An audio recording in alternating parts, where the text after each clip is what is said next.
Good evening and welcome to tonight's policy pitch. My name is Peter McMahon. I'm the Director of Digital Marketing and Communications here at the Library. Tonight's event is being held on the traditional lands of the Kulin Nation. I wish to acknowledge them as the traditional owners and pay my respects to their elders and to the elders of any other communities who may be with us this evening. As always, it's my great pleasure to welcome you to tonight's policy pitch, presented by Grattan Institute and the State Library Victoria. I would particularly like to welcome tonight's speakers, Virginia Trioli and John Daly, Grattan Institute members and the Library's many supporters and members of our Friends program. As you may know, our friends and donors play a critical role in supporting the growth of our historic collections and the development of our public programs. Tonight marks the final discussion in another remarkable series of the policy pitch. In 2015, we've covered topics ranging from regulating the peer-to-peer economy, the state of Australian cities, tax reform and school education, right through to graduate employment and the Paris Conference on climate change. And tonight's final policy pitch for this year promises to finish the series on a high note. The annual summer reading list for the Prime Minister is a selection of books and articles that the Prime Minister or any other Australian interested in public debate will find both stimulating and generally good reads. To discuss what our Prime Minister should be reading over the Christmas break and why, I'd like to introduce tonight's speakers. John Daly is the Chief Executive Officer of Grattan Institute.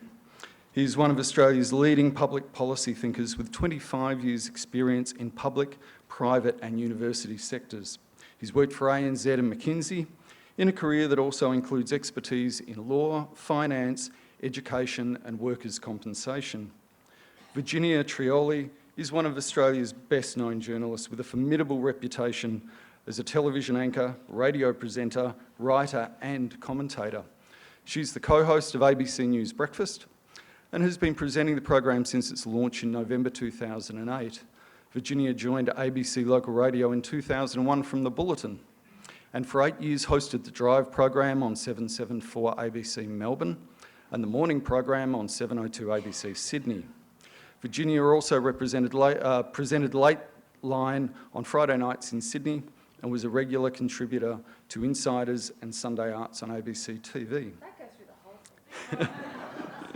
I'll skip to the end. Okay. Virginia is a two-time Walkley Award winner and the author of Generation F, Sex, Power and the Young Feminist. Please join me in welcoming John Daly and Virginia Trioli.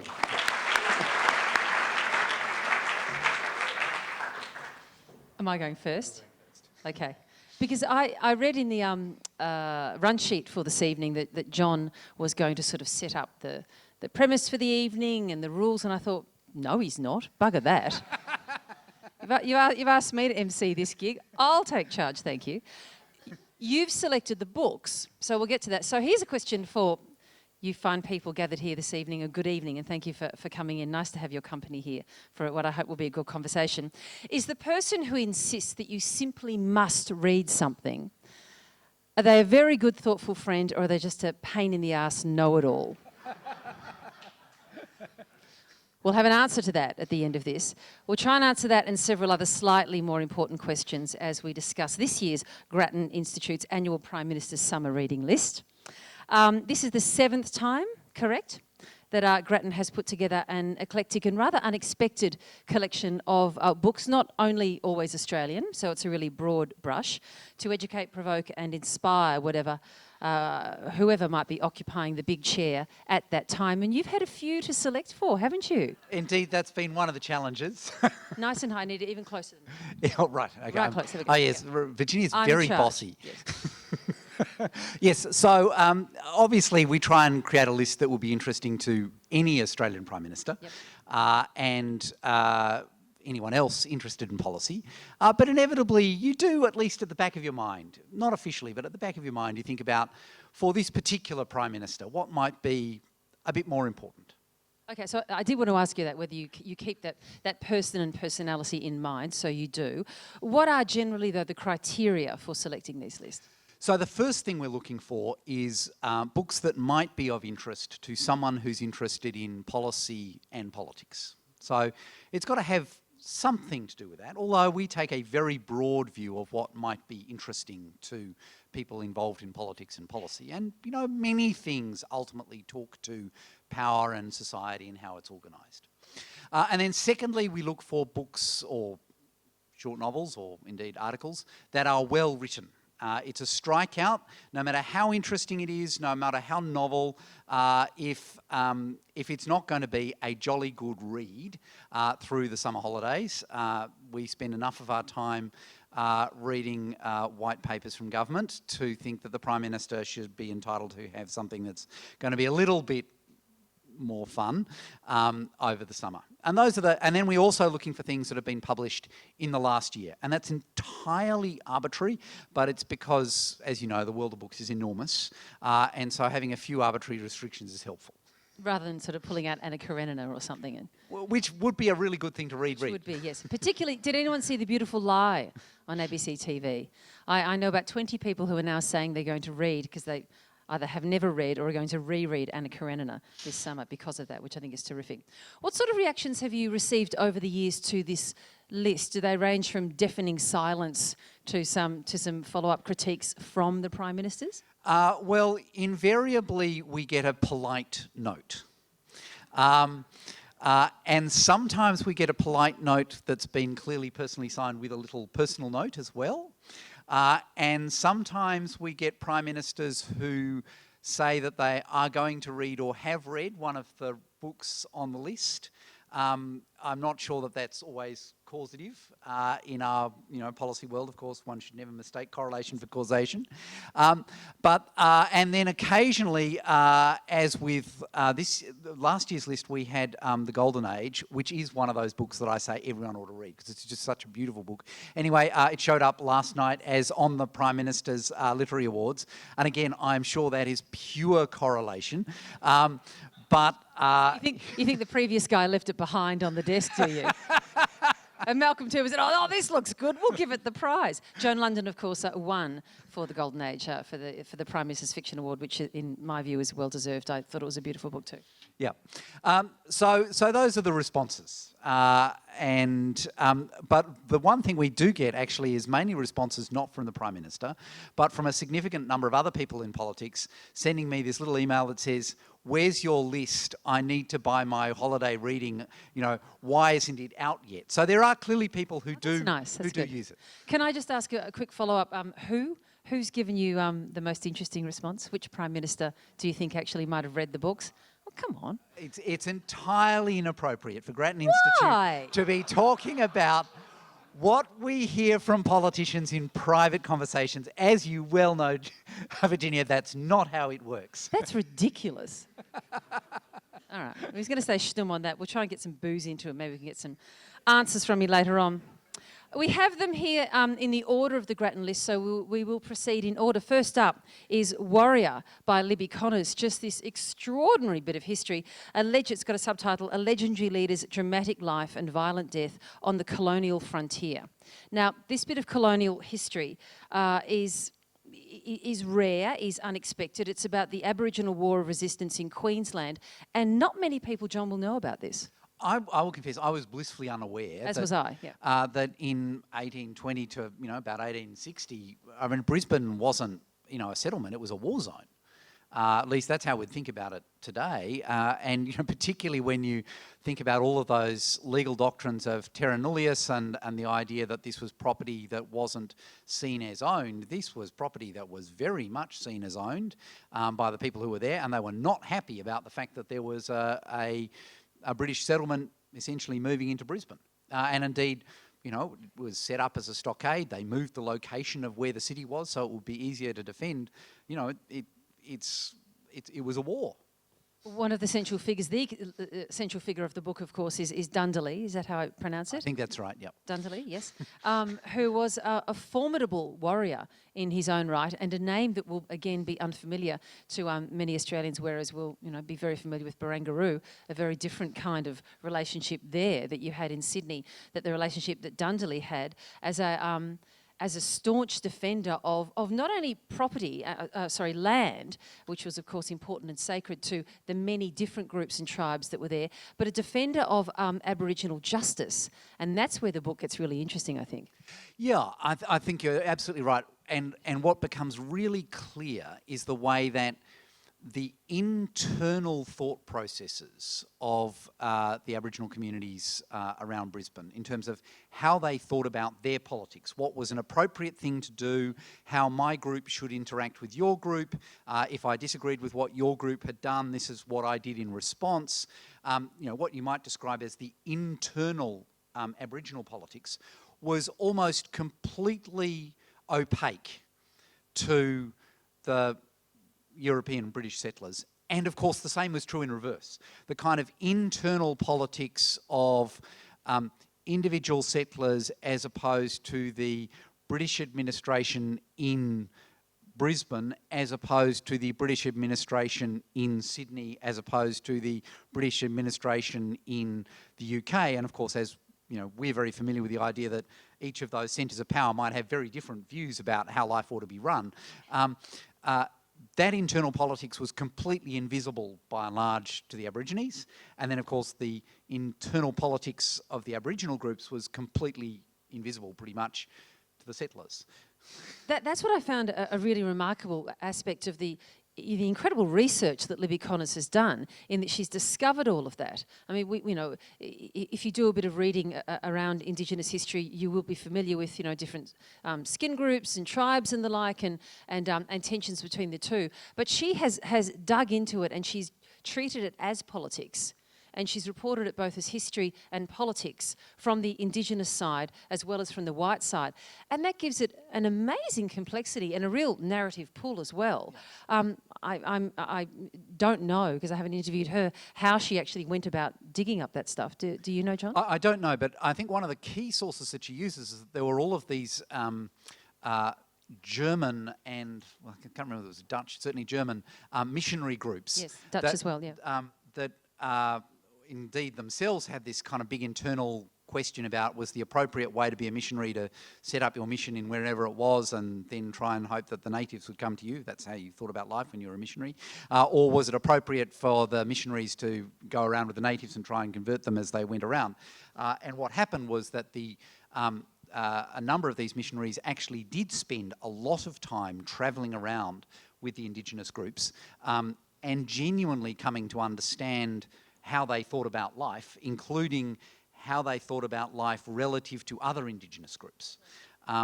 So I presume it's those sources. I mean, she talks about the way that some of those records got destroyed, but some of them got preserved. There's, of course, the issue that some of them were in German, some of them were in English, written by people who were German, whose command of English was not maybe, as fantastic as their command of German.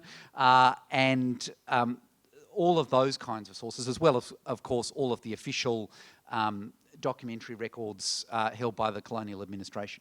So what did you think of the figure of Daly, and in terms of that piece of history, what does he represent for you in that book? I think he represents, he's a politician. He's trying to deal with power. He's trying to deal with conflict. He's trying to deal with the messiness of all of that. And, I think the more we've put these lists together, the more you see that, power is a really imperfect thing. And you're always being forced to make compromises. You're always being forced to live with something that's maybe not really what you want, but you kind of got to try and put it together. And he was someone who was ultimately trying to deal with all of that and hold a coalition together in his own tribe, hold a coalition together with other tribes, try and find some way through what was going on with the European settlers. Ultimately failed, as plenty of people do in politics, but he had a go.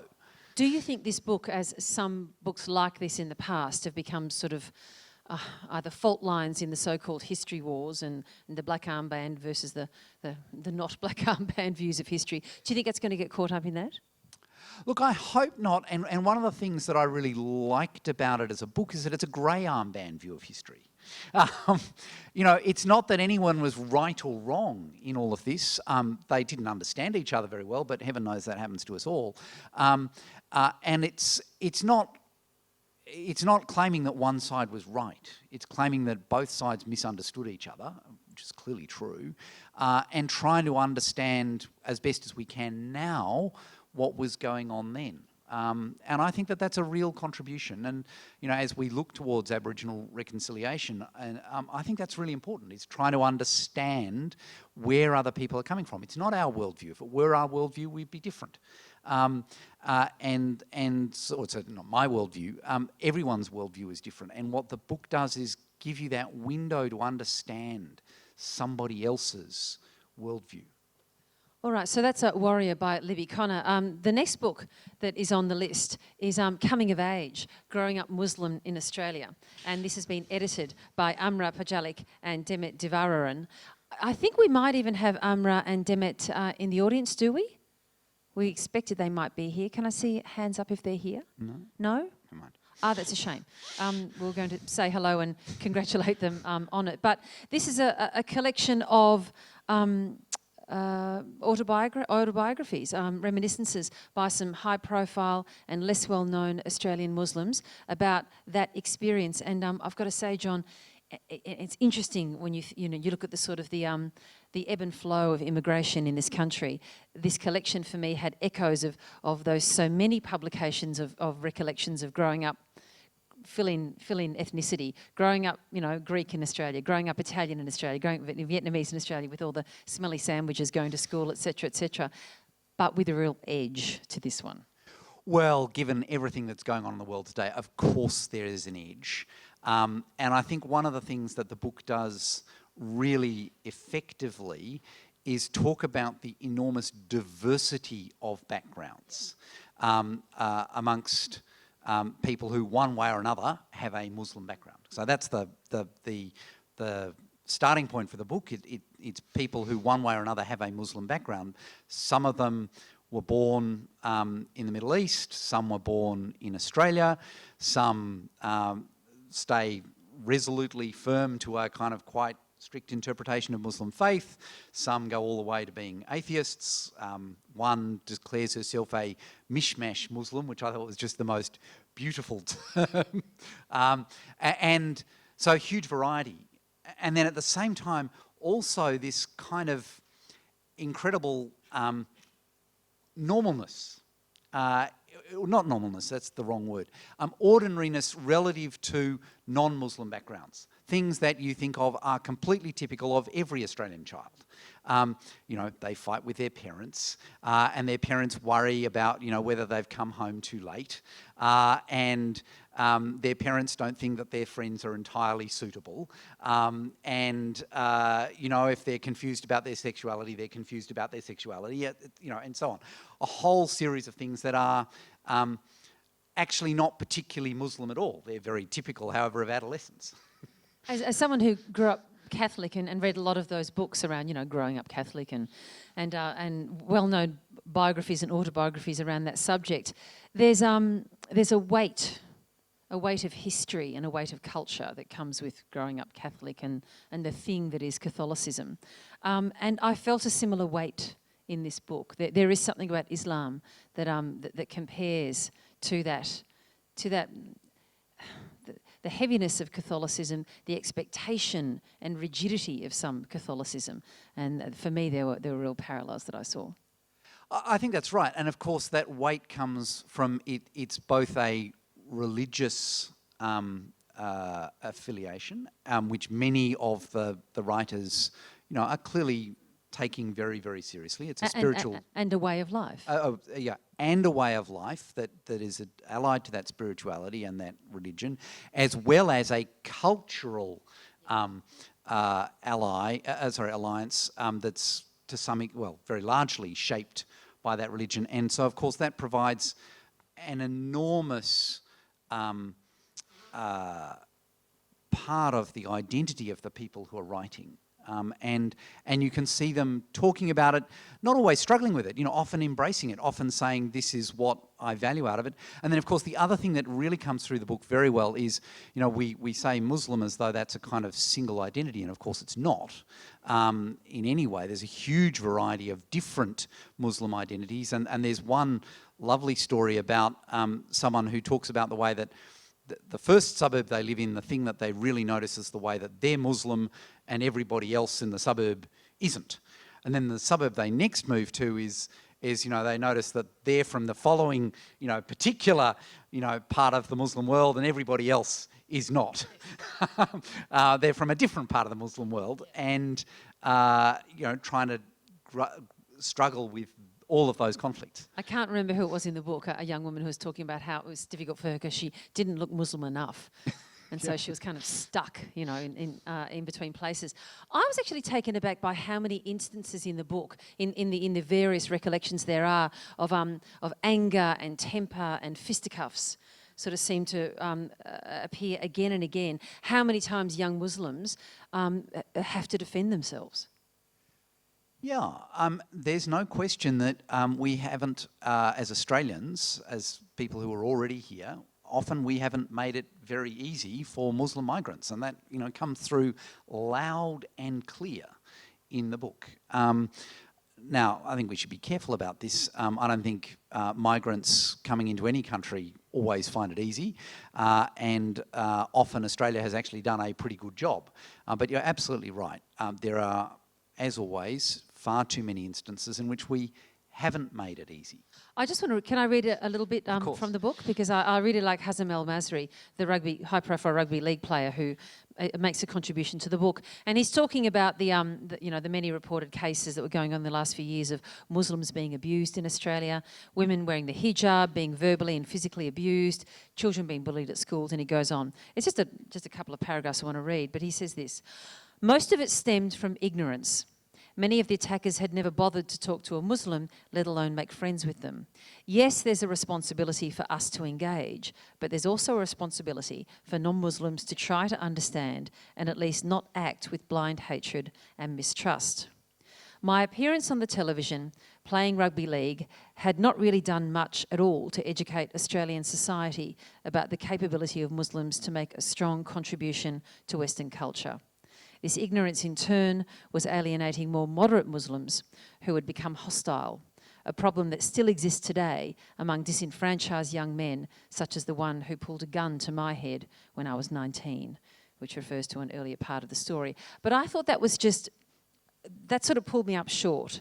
So we're often looking at, particularly in Muslim culture, well, you're quite good. You're sort of the acceptable face of Islam. In fact, you'll be a role model. Thanks very much. And that person might even willingly take on that role. But for him to rather glumly admit that being this high-profile player, appearing on TV, being as reasonable as he possibly could, really, it appeared, hadn't done much. Yeah. Look, I think you're right, and there's any number of those kind of stories in the book. I mean, the one that really brought it home to me was Arusa's story. So she's from Saudi Arabia. And she talks about the way that when she's at school, Muslims were absent in everything she studied. So all of the history she did, Muslims were literally invisible. And it was such a relief to discover there were some Afghan cameleers in Australia, But then she also talks about the way that she is prejudged about her hijab and her dress, and her frustration and anger at that prejudgment, which of course is prejudice. And I just thought she just builds up to that's what prejudice is, in a way that you really feel what it's like to be in her shoes. Do you think this book offers a perspective of Muslim experience that our leaders might be lacking? Is that why it's on the list? Well, I think it's a perspective which would be very useful to governments which around the world are clearly confronting challenges from radical Islam, understanding what the totality of Muslim life looks like is really important. Understanding what it is like to be in that situation. And I think many people have said that the way to deal with these kind of societal divisions is always to spend some time in the shoes of people from a different background, if you can. And again, you can never do that perfectly, but I think what this book does is it actually provides you with a real opportunity to walk in someone else's shoes for a while. It's actually quite a difficult thing to do that. And, I don't know how much of this is from the writers themselves and how much is from the editors. James Button, who's the editor at Grattan, always reminds me that behind every great writer is a good writer but a great editor. They are beautifully written, and you do feel as though you are in the shoes of each and every one of those people, and each and every one of the storytellers is a different story, and you stand in 12 different pairs of shoes. Yeah, there's a beautiful aspect of clarity and straightforwardness to the writing, which I really liked as well. Our next book is Creating Cities by Marcus Westbury, which has been very well received and much celebrated. One man's attempt to revive a failing city. Is Marcus here with us tonight? Marcus, stand up and take a bow. Marcus Westbury, ladies and gentlemen. Shall I kick you off the chair and get Marcus up here instead and interview him? Later. Says Marcus. All right, so it's exactly what it appears to be. Malcolm Turnbull, of course, has made himself the Prime Minister for cities, for placemaking, and he's appointed a Minister for Cities. They could learn a great deal from this book. What did you like about it, John? Oh, I love the way that it kind of cuts across a whole series of debates. So we're always told by some people, look, what you need is kind of more in the way of regional development, whatever that means. You always have a right, from a left wing, we need more government doing things. From a right wing, we need more of government letting the market rip. And this book says, don't think that either of those worlds are a particularly insightful way of thinking about the issues here. And that instead, many of the things that will really make a place sing are about something completely different. So I liked it for that reason. I also liked it because we've done some work on regional development at Grattan, and I think it speaks to a view of the world about what actually works in regional development as opposed to what governments always try and do, which I think is quite inspiring. So the book, just to précis, for those who might not know, but I'm sure you've read your little cheat sheet there, Marcus is a Newcastle boy and of course has been a festival director in Melbourne and in Newcastle as well, and was like many taken aback at how the dead centre of a very beautiful city and a geographically beautifully situated city. If you want to live somewhere that's really lovely with a bloody great beach and fantastic weather, Newcastle is a great place to go to. And so he, I guess, taking up the idea that cities are revived by a creative impulse, perhaps rather than a bureaucratic-driven one, attempted in a piece-by-piece way to see if there might be some way of striking a deal with landlords and with real estate agents to get some of those shuttered shops in the main street opened with small, creative industries and people that he knew who needed galleries or shop fronts and the like, and encountered, of course, all the usual bureaucracy that you would expect in a book like that. But for me, it wasn't the bureaucracy that was interesting in terms of the blockage. It was actually the market itself that it initially couldn't see the potential and couldn't see the way through. There's a great passage early in the book where Marcus writes about how he sent off emails and phone calls to these people, to real estate agents and the like, and introducing himself and proposing the idea and wanting to know, how much for, and was met with absolute silence. No one could even be bothered replying. Yeah. Now this is the market at work. Yeah. Well, and I think that's one of the issues with cities and regions that are in trouble. In areas where employment is high, the population is falling, economic growth is really slow, and that happens from time to time. And of course, Newcastle had the double whammy of both a substantial earthquake and then, of course, the closure of a whole series of manufacturing businesses. So it had all of those problems. And then what you get is almost a kind of lack of official hope. So governments stop believing that anything's going to really happen, and simultaneously, large existing businesses accept that, it's just kind of a slow decline and there's not much we can do about it except sort of manage it, and we'll send our kind of C players in to manage that bit, and all of the really good talent will kind of move them somewhere else where it looks like things are growing. And of course what Marcus does is, and what happens in Newcastle, is to capture the initiative of people outside of all of that. So they don't own existing businesses, or at least not substantial ones. They're not from government, and it's about, well, how do you let that individual initiative take root?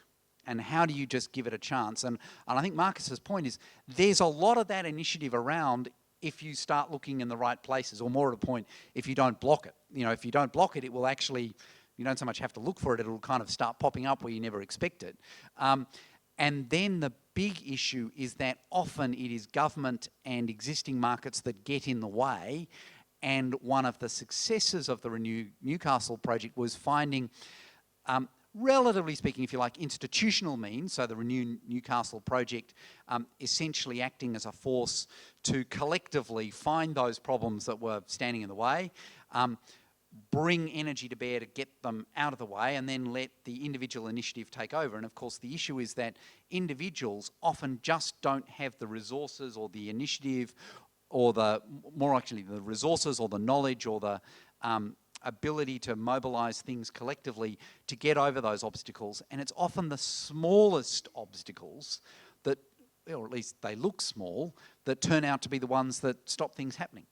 That's right, and the book makes a great example of how simply creating those connections is in some respects the thing that will actually solve the problem. So as you say, there might be some relatively minor bureaucratic hoop, but there's someone out there who can help and who can help solve that. So connecting that person, with that organisation, with that institution can start to bring it together. I mean, I was reminded of Richard Florida and his book, The Rise of the Creative Class. But what we have here is actually Marcus Westbury putting a great deal of faith and his own personal agency and energy and his money behind the cultural class in Newcastle, and seeing how that applies too, I guess. Yeah, I mean, I think it's cultural and creative. I mean, some of these businesses were basically software developers, some of them were artisans, some of them were artists, some of them just, needed a bit of space for what ultimately boils down to being kind of glorified retail.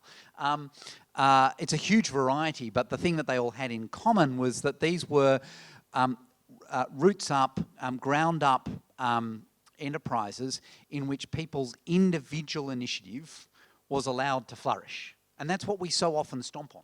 And one of the other points he makes, I think, with reference to the Next Wave Festival, which both he and I were involved with in Melbourne, is there's an enormous amount of that initiative floating around. It's often prepared to work for very little.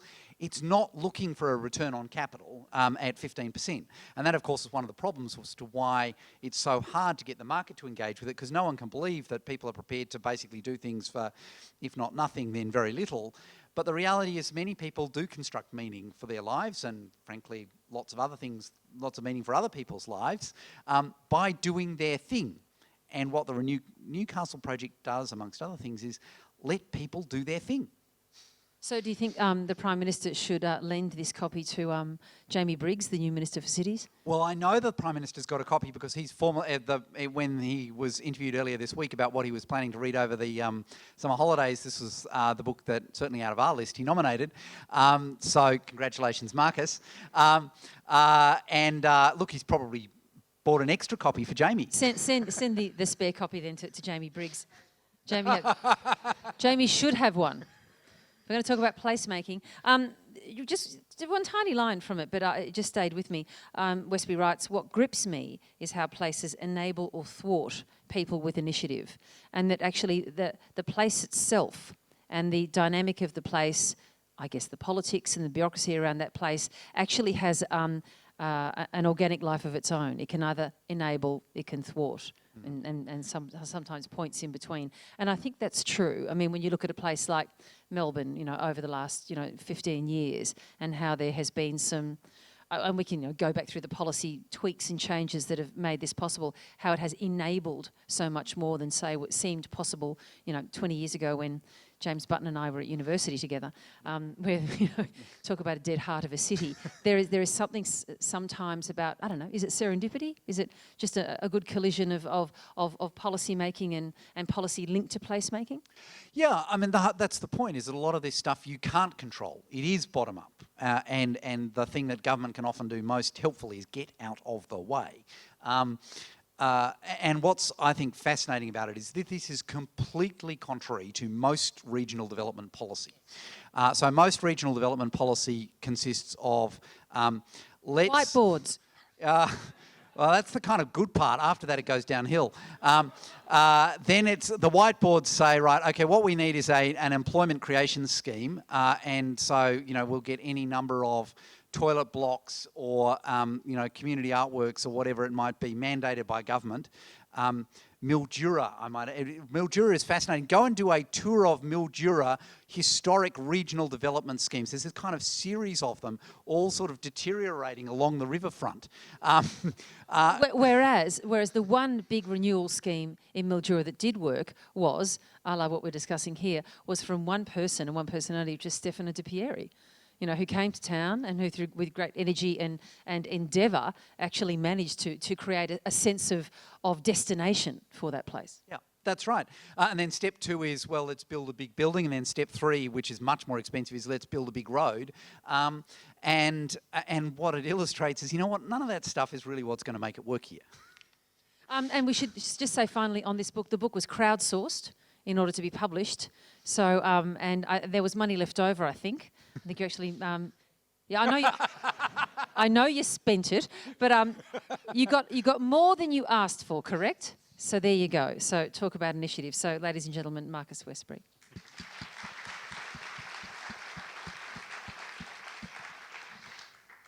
Okay, now to the really fun one, and you'll be surprised by this. Other People's Money, OPM, Masters of the Universe or Servants of the People, ? By Mr. John Kay. This is a cracker of a book. I can't imagine anyone lying on a beach reading this book, but it's a tremendously enjoyable read. John, who is John Kay? So John Kay, obviously, is from the United Kingdom. He spent some time working in the financial services sector. He now works essentially as a journalist in London, writing Financial Times and other, august journals about the financial services sector, amongst other things, and he knows his stuff. And look, Virginia, I think you're showing a very closed mind from, In what way? the typical closed mind of someone who kind of, did a visual arts degree. For those of us who spent 6 Fuck off, years, John. 6 years. 6 years working in a bank, I can't think of anything I'd rather read on the beach. Well, all the investment bankers in the room are clapping. It's a cracker of a read. They're not going to be like cracking. No. They're not going to be clapping when they've read it. Exactly, that's true. It really is a great book, and I mean, look, you don't need to. You'll get the sense of it when you see the graphic of the cigar made of the dollar bill, the great dollar bill that's in the fat cat's hand there, so you know the direction he's going in. You've got your précis there, but his thesis is that the financial sector has distorted our sense of what is good business, what is and should be considered profitable, what profits really are, and what are justifiable business actions, all through growing too large and dictating the rules of the game. It's a devastating critique, and it's enormously detailed in its recent history, and he has some egregious examples of the financial markets behaviour during recent history. But in the end, you do come away with that devastating analysis of just what these assholes are up to. Yeah. Well, that's right. And it's a very angry book in many ways. Yes, it is. Yes. He is and quite justifiably, angry with all of that kind of. It's the anger that comes through when it's totally restrained. It's very reasonable. Look, this is what happened. This is why. This is what the consequences were. This is pretty dreadful. And you look at it and go, that is pretty dreadful. How could this have happened? And of course, he walks you through how it happened. So some of the things that I took away from it, and one of the kind of core insights of the book is that modern day finance isn't really about finance anymore. So his point is, the core of finance is I've got more capital than I need. I basically, one way or another, put it in the bank, invest it something or other to some intermediary. That intermediary then goes and gives it to somebody else who needs capital to build a business or buy a home or whatever it might be. That's the kind of core, build a road, whatever. And that's the core business of finance, or at least you might think that. But as he points out, the vast majority of the amounts that banks owe or have lent to someone else actually aren't part of that anymore. Nor are they about facilitating payments from one person to another person, which is the other kind of core business of finance. Instead, they are about banks essentially lending money to each other. And one of the kind of core insights of the book is, look, if I lend money to you, I can maybe lose some, I can maybe gain some, but theoretically at least it's a transaction in which we can both benefit. But if on the other hand you've got a circle in which people are essentially trading pieces of paper, and none of that trade actually changes the amount that's invested or the amount that's been lent, then by definition it's a zero-sum game. But here's the interesting thing, lots and lots of people appear to be getting very rich doing it. So how does that work, is his core question. And the answer is, well, ultimately, governments and societies have paid for it big time when the music stopped, and it suddenly became clear that there wasn't as much money in the circle as everybody thought there was. And it became the taxpayer's problem. Yes, and as he points out, there has been very little work done to figure out exactly how much taxpayers in fact paid for all of the bailouts. Governments have been quite good at basically sweeping all of that under the carpet, so it's very hard to figure it out. As a former newspaper journalist, my life at Fairfax became dominated by what the financiers thought or didn't think, their actions, what they were prepared to back, what they weren't, what the institutional investors thought or didn't think about running a paper, and they were the ones controlling it. So I really love this from Vincent, and I don't know if I'm pronouncing his surname correctly. Is it Vincent Dahinden? Is that how I might say it? The head of global structured products at the Royal Bank of Scotland, which of course you might remember during the heart of the GFC actually had to be bailed out by public money. He said, "We are investment bankers. We don't care what happens in 5 years." And that's a wonderful quote that comes under the subhead of this chapter, which is called, "I'll be gone, you'll be gone." But that's absolutely true. I mean, the short-term thinking that accretes to this way of being in the financial sector now is terrifying for long-standing businesses and fine businesses like Fairfax once was, past tense, and others, because I'll be gone, you'll be gone, and we don't care. We may pull our money out, we may walk away.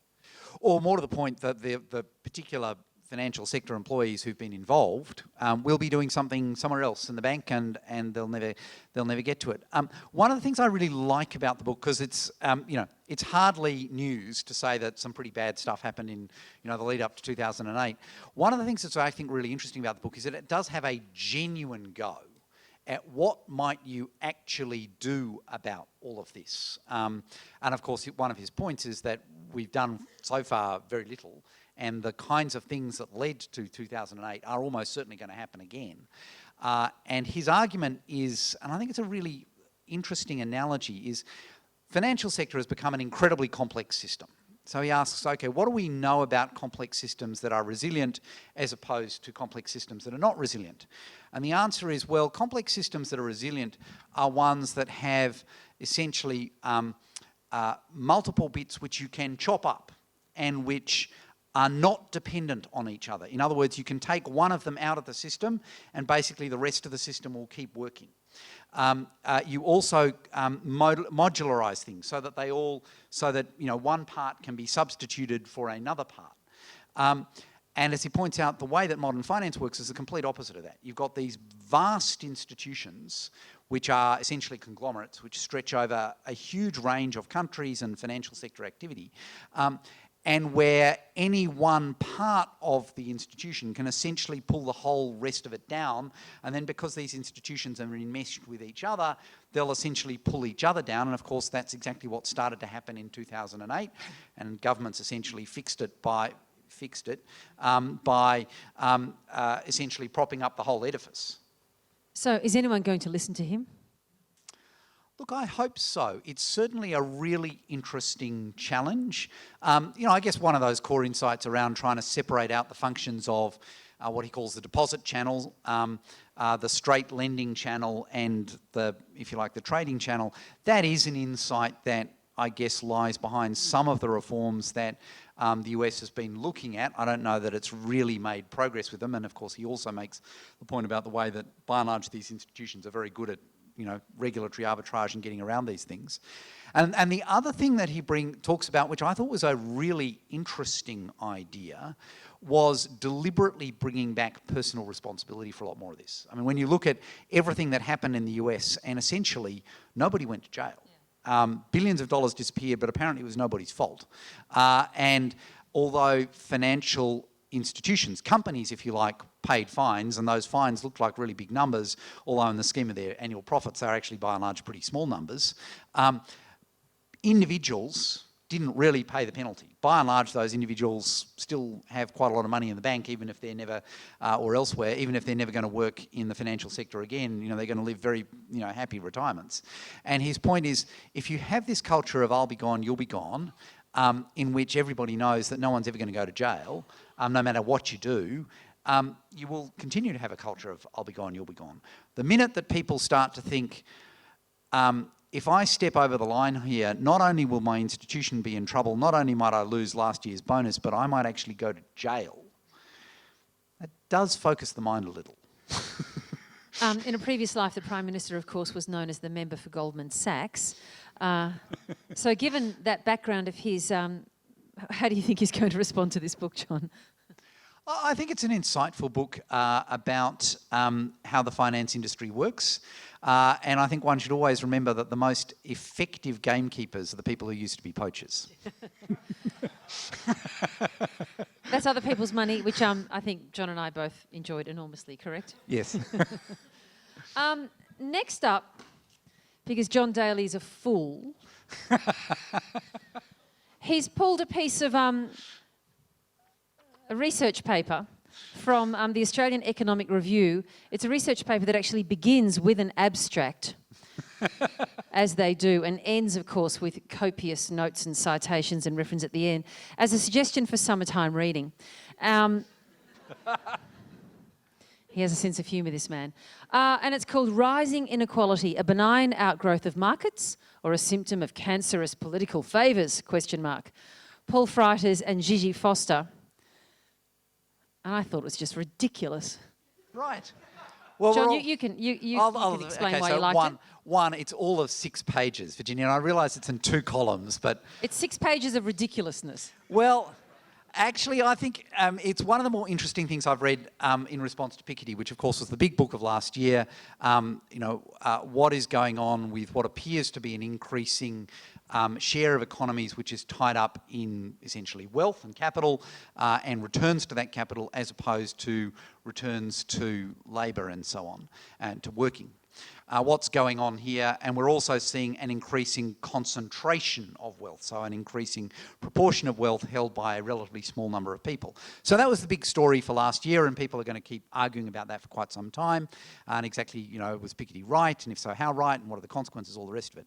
But one of the things that this article does is that it takes a really central part of that debate and asks a deceptively simple question and comes to a I think, actually quite profound answer. So, in that whole debate about concentration of wealth, concentration of income, one of the answers that is often put up, and there's a lot of plausibility to it, is the answer that says, well, look, in a world that's globalising, so if I've got a really successful business, I don't just make money in Melbourne, I don't just make money in Australia, I make money across the globe, and that's an enormous market. So the returns to a successful business are potentially much larger. And then as well as that, you've got a lot more automation, and that means that if I have a really, really good idea, I don't wind up having to share a lot of the benefits of that idea with a whole series of people who happen to be workers. I essentially can buy a bunch of machines that don't actually have to get paid that much. And so there's an enormous return for a good idea. I can automate production of it one way or another. And then secondly, I can capitalise on that across the world. That's the one explanation for why is it that we are seeing an increasing concentration across the world, and it's also happening in Australia, less so in Australia, but particularly across the world, in wealth and income. And so Paul and Gigi ask a really simple question. They say, okay, well, if that were true, then we would expect the really rich people in Australia to be people who have one way or another come up with a really good idea, and they've made a business out of it, and they've seen that business take off around the world. And they say, okay, let's just test that. Let's have a look at the people in the Rich 200 list. It's doubtless not perfect, but it's reasonably good indication. And where did they make their money? And the answer is, well, over half of them made their money in things that transparently have nothing to do with that scenario I've just painted. They've essentially made their money either in property development, mining, or essentially financial management, so fund management. All of which, one way or another, certainly include plenty of bright ideas, but by and large, you become successful, very successful in those businesses if government makes decisions that go your way. That's where a lot of the value gets created. The government gives me the mining concession, the government builds my railway if I'm in Queensland and I'm in mining. The government rezones the land that I happen to own, and in fact there's another paper that's been published this year that shows of land that is rezoned, it is disproportionately held by property developers. So at the precise time it gets rezoned, it is very likely that it will be owned by property developers as opposed to punters. And then similarly, on the funds management sector, we have a gigantic machine in Australia called superannuation, which is designed, amongst other things, to ensure that there's lots and lots of money flowing into funds management. And every time they change the tax rules or they change the amount that's got to be put into super, of course, that's a huge free kick for anyone who's already in that business. Yes, so this is why, and I'm being a bit cute about it, why the paper to me was not as amazing as it is to you, is that I think all of that to the average consumer of news and information in Australia would come as crashingly no surprise. I think the culture of, and this is what the paper goes to, is it due to political favours? Well, duh, yes. And look, maybe it's just the job that I do in daily journalism and having to sort of deal with this stuff and these policy changes all the time that are transparently, serving and a certain part of the community and doing them awfully well and continuing to, from superannuation non-reforms all the way across, as you mentioned. It just seems to me patently Virginia, bloody obvious. There's never been a better time to be alive in Australia and innovating. It really is a catch-all phrase. You can just sort of insert it at any point in the conversation, can't you? And it just works. But the point is, if that's the kind of society we want to be, and don't get me wrong, there's lots and lots of things going for it, not the least all of the things that, for example, Marcus talks about in his book, then what we need to do is try and set the game up so that you make more money doing that and less money farming the government. This is a wonderfully utopian list that you've put together for the Prime Minister, isn't it? Oh, well, if you can't be utopian on the beach, when can you be utopian? Well, look, you make it sound much more interesting than it was when I read it, but there you are. It's on the list anyway. He's not paying me. I don't have to like anything. The final one is an absolute ripper. Samuel Wagan Watson, Love Poems and Death Threats. What a great title for a collection of poetry. Love Poems and Death Threats by Samuel Wagan Watson. He lists as, or mentions in an interview that I read today, in terms of his influences, Charles Bukowski and Nick Cave, which I think gives you a beautiful direction for the state of mind of this. We mentioned anger before. There's a lot of anger in these books as well, and for that raw creativity that comes, roaring out of the pages. Yeah, I mean, it's an incredibly varied collection of poetry. It's extremely accessible, and frankly, we live in a world in which poetry is not always accessible. But this is, and it has all of the virtues of really good poetry. So it's got a rawness and immediateness that really grips you, and once you've kind of heard it or read it, you can't forget it again. And you're right, it really has that kind of broad sweep from anger to love to humour. For me, I mean, the anger, there's a fantastic poem called Let's Talk. I won't read the whole thing, but it talks about, let's talk about the daily ruse and hollow conventions of peace that are conveniently broken. A white child dies and a court cries for blood. 100 black children die and the culpable call it an accident. Let's talk like broken records about the state of records broken on this land. Data on our skin alone fills more anthropological library space than any other culture in the world, and yet we are still misunderstood and being studied. I mean, there's a kind of controlled anger to that, and then yet...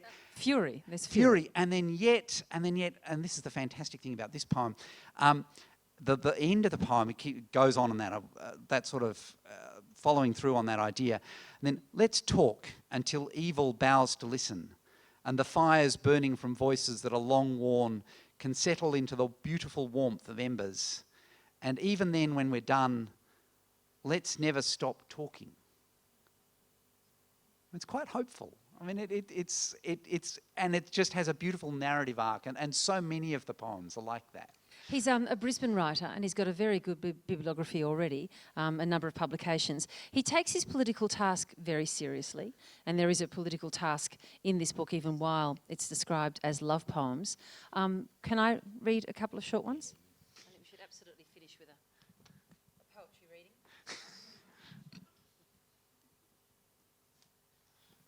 This one's called The Gift of Meeting Ghosts, and it's a requiem for Junior. Death drives without brake lights or insurance. You don't see life so clearly until you run over the loss of a loved one who is so far away. You try to take the road upon the cattle grids where your gait can simply fade away into the siding of a horrid track. Broken trains push your heart to pieces. Someone dies so far away, and hopefully they will come closer to you with all that love that you have and all the goodness of memory in your heart. You will see them again. You will feel them again as dreams permit. Because only people of shining want, people like you, have the gift of meeting ghosts.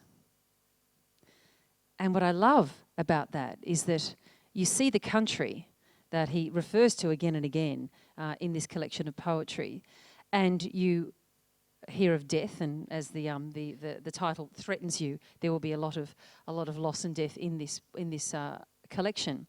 But I think almost with every poem, there's an echo of his political task, which is to talk about race relations in this country. Yeah, and he does it with both that sense of anger and also a sense of politics and what needs to change and what should change, but at the same time, as I hope I illustrated with that first poem, a real sense of hope and humanity that this is stuff that ultimately we can do something about. Do you have another one?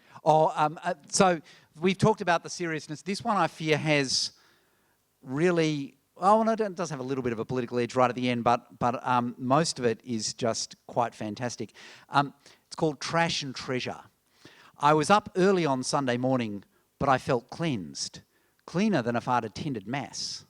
Tomorrow is curbside pickup. Firstly, I wheeled out the fuse-exploding dryer, and then its partner in crime, the forever flooding washing machine. They both disappeared within 15 minutes. Killer white goods for somebody else's laundry. The 2 futon mattresses laced with rodent feces from the shed were next. They were snatched up before the rain fell. Our selection of mangled folding chairs had to go. You try to sit in one of those babies and it's a foreseeable vasectomy. And the old lawnmower. A bloke wheeled it away right out of my hands. That animal belonged on a roadside in a war zone where a military demolitions team should have properly disposed of it. There's an exuberance to all of this. It's really, I think, quite fantastic. And the other one I picked is called Insomnia.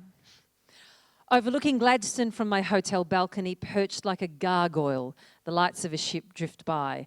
And I think of fireflies because I hear nothing but the constant buzzing of industry in the salt-filled air, the silicon night ripple of the toxic harbour.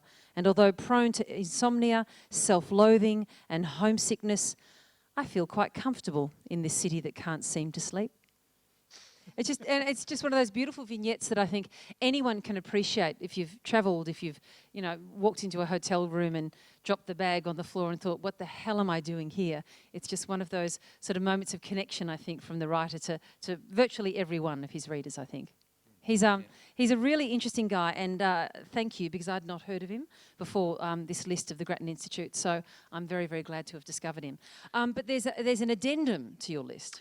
Yeah, so every year we also put out a summer reading for wonks, a few books and articles that the Prime Minister's advisors might be reading, although I think it would be fair to say that the current Prime Minister is certainly described by some people as a wonk. He's certainly one of the few ministers I've ever heard who basically, walks around waving articles like those, like the frighteous one we've talked about, saying, you really ought to read this, John. In fact, I think he would be the only minister I've ever had who's given me an academic article to read. Really? Kevin Rudd never did any of that? No. Kevin probably didn't think that lesser mortals like me would appreciate it. Anyway, so there's a number of books here and articles which we think wonks might enjoy if they've got a little bit of time, not necessarily on the beach, but sometime over the summer. So there's Michael Barber's book, which is How to Run a Government So That Citizens Benefit and Taxpayers Don't Go Crazy, which does sound, it's one of those kind of really long titles, which is always kind of a bit of a heart sinks down. But it is actually a very readable book on what is it that you can do that makes government run genuinely better. You do need to be a wonk to appreciate that one, but it is for wonks, not a bad book. There's Sarah Burnside's article in the Griffith Review about Possessed by Mining, Booms, Bargains and Beastly Governments, which at least has a more alliterative title. And that's, I guess, about what's happened in the mining boom and how mining has interacted with government, and I guess is a beautiful companion piece to that article you disliked so much.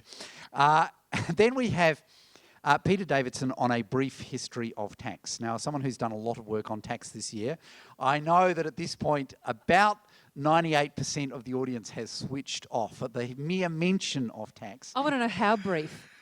How brief is this history? Well, it's not that brief. How many pages? Well, it's on the web, so if you kind of print it out in really small font, you can probably get it down to about 10. But it is a very insightful set of writings on what's the theory behind tax, and that's tax is such a big deal in public policy. It's, in a sense, it's half of what governments do is raise revenue, and half of what they do is spend it. So actually understanding the basis on which they're raising that revenue and how you should think about that, it's actually really insightful. It's intellectually adventurous. It's well informed. It's got a really good historical knowledge. And we are without doubt, and I know that many people in this room doubtless are hoping that otherwise, but there's going to be a bunch of tax reform next year, and having this kind of background as to, well, when we're kind of talking about tax, what are the real things that we're trying to do, what are the real principles involved, and where have we come from, because we really forget our history very fast on this stuff. I think it's a great piece.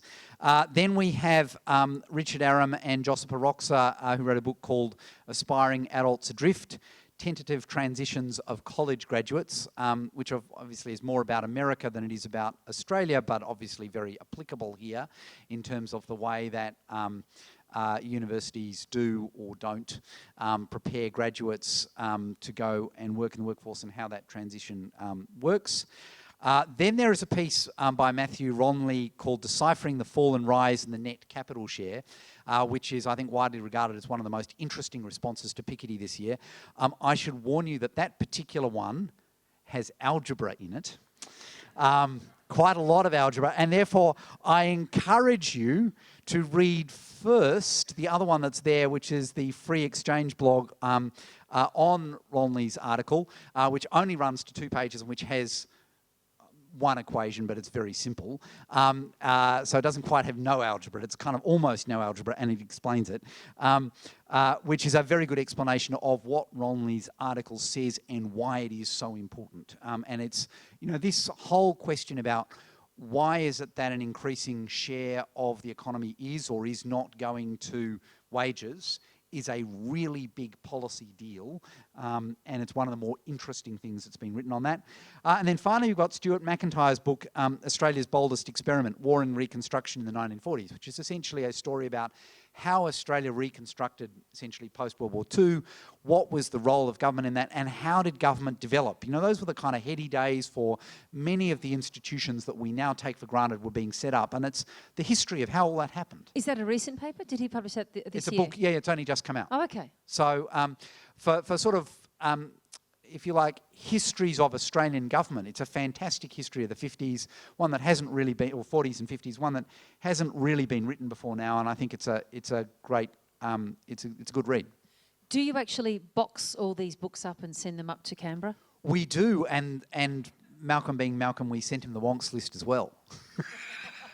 So the box will have arrived by now? I hope so, but things get lost in political offices, so I'm hoping it gets tracked down. And do you slip in a bottle of scotch for as a Christmas present as well? No, we'd have to declare that.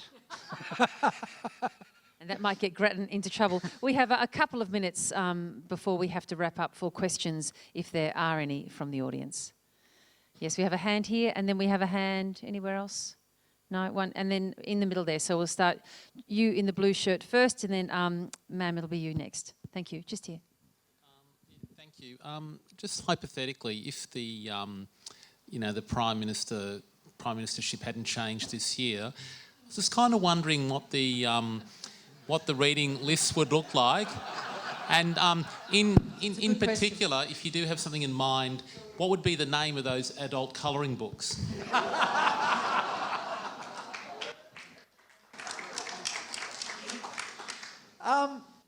Look, I'm not dead sure what we would have put on instead, but I think quite a lot of the books would have stayed the same. I think the kind of concerns that we've talked about in terms of Indigenous concerns, understanding Muslim backgrounds, understanding what do we do about city renewal, understanding what do we do about the world of finance, understanding what do we do about inequality in Australia. Those are core concerns for any Prime Minister, and I would like to think that anyone who is Prime Minister of the country at the moment would be interested in those kinds of things. Thank you. And we'll get a microphone to the lady. If you can put your hand up, please, just so that we know where the mic's going. There we are. Right. Is there another question after we hear from this woman? Yes, we have one up the front here next. Okay. Okay. Yes, go ahead. Yeah, I'm with John. I can't wait to read other people's money. So it's my kind of book. I'm interested that it's an angry book, and John Lanchester wrote Whoops, which was a very funny book on a similar trajectory. Is one better than the other, or just different? Well, to be honest, I haven't read Whoops, so I can't compare it. I think that it's an angry book in the best sense of anger. It's very controlled, it's very factual, it's very clear. It doesn't belittle anyone who is working in the industry, but at the same time it's moral anger that's saying the world should be different from how it is, and this is how it should be different. And it's that kind of anger that comes through precisely when someone is completely in control. And we have a question here. No mention of climate change in any of those books or topics? In case you didn't hear, no mention of climate change in any of those books. John? Look, not this year, and obviously there's only we didn't talk about one of the restrictions, which is we say there's no chance that any reasonable Prime Minister will get through more than 6 things in his or her summer holidays, so we limit ourselves to 6 pieces. We've obviously had plenty of stuff on climate change in the past. I don't, it's interesting, I can't think of anything I saw this year that kind of really struck me as being particularly thought-provoking, particularly different, particularly well written on that topic. And, maybe it's because, frankly, as a topic, it's been kind of going around the same mulberry bush for so long, it's quite difficult to say anything that will fit all of those criteria that hasn't been said already. One of the things we're looking for is books that one way or another say something that's a bit fresh, a bit different. Hope you've seen from the discussion, there's something a little bit different, a bit new about all of the books that are on the list. Maybe next year there'll be a book on climate change that's a bit different. And we wondered if, Marcus, if you needed to write a reply or to clarify anything we got wrong. No? Okay, no, he's happy over there.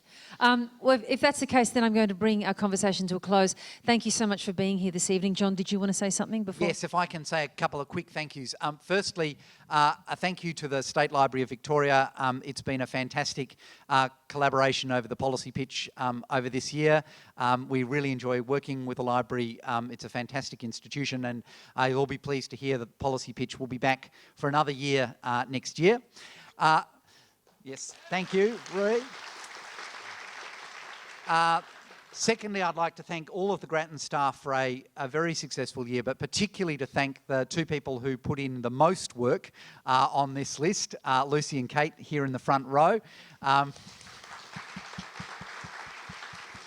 My job is easy. I have to read the books that are on the list. Their job is difficult. They have to read the books that don't make the list, and of course there's a lot more that don't make the list than do make the list. That said, one of the things that Lucy did this year was make it a very collaborative exercise. We had a series of meetings inside Grattan Institute where people got to bring the books that they desperately wanted to get on the list, and some of them indeed made it. And they also were asked to read some of the books that we were thinking about, and some of them, I might add, took particular pleasure in explaining why it was that such and such a book should on no account make the list. Next year we're going to do it properly. I'm going to get a proper gong installed so we can really, take it seriously. But thank you very much to Lucy and Kate for the fantastic job that you've done with this list. It's a very literary list. I think it's a really engaging one. Thank you.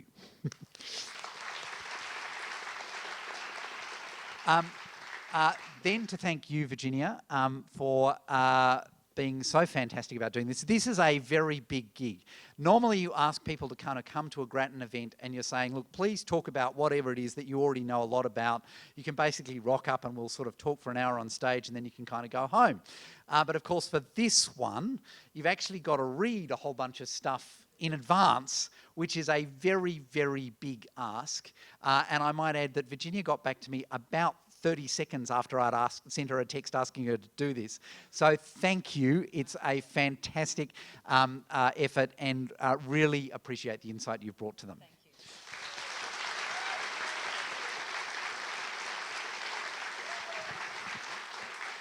Thank you. And then a thank you to the Grattan staff who make the events possible, along with those from the State Library. And finally, thank you to everybody who's come here today and been part of the Grattan audience both today and for the rest of the year. We've appreciated your company, we've appreciated your interest, we've appreciated your ideas and your contributions to Grattan. We look forward to doing lots more of that next year. And thank you all for coming, and there's a drink out the back. Thanks, everyone. Good night. Thank you.